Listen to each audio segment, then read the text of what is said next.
नमस्कार, स्वागत आहे तुम्हा सर्वांचं वंदनाज लाईफस्टाईल या चॅनलमध्ये तुम्हा सर्वांचं स्वागत आहे।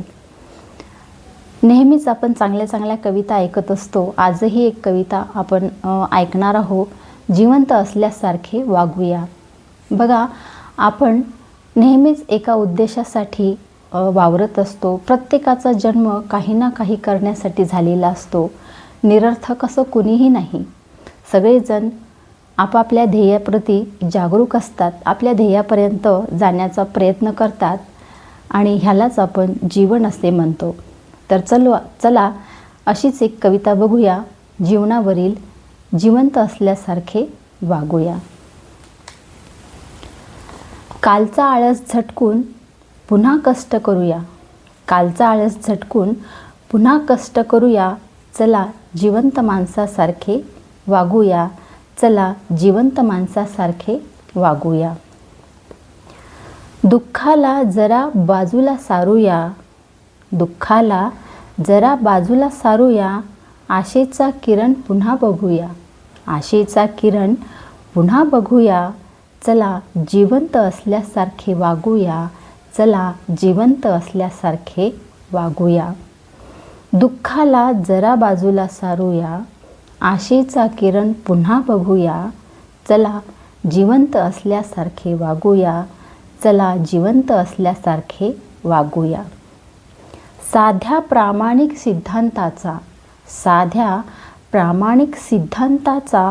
स्वीकार करूया। साध्या प्रामाणिक सिद्धांताचा स्वीकार करूया। रंजल्या गांजल्यांना मार्गदर्शन करूया। रंजल्या गांजल्यांना मार्गदर्शन करूया। चला जिवंत असल्यासारखे वागूया। चला जिवंत असल्यासारखे वागूया। भीती ईर्ष्या नष्टच करूया। भीती ईर्ष्या नष्टच करूया। डोळसपणे समोर चालूया। डोळसपणे समोर चालूया। चला जिवंत असल्यासारखे वागूया। चला जिवंत असल्यासारखे वागूया। मानव जन्माचे सार्थक करूया। मानव जन्माचे सार्थक करूया। पुढच्या पिढीचा आदर्श ठरूया। पुढच्या पिढीचा आदर्श ठरूया। चला जिवंत असल्यासारखे वागूया। चला जिवंत असल्यासारखे वागूया। नको ते रक्तपात, नको ती विषमता। नको ते रक्तपात, नको ती विषमता। चला समतेचा स्वीकार करूया। चला समतेचा स्वीकार करूया।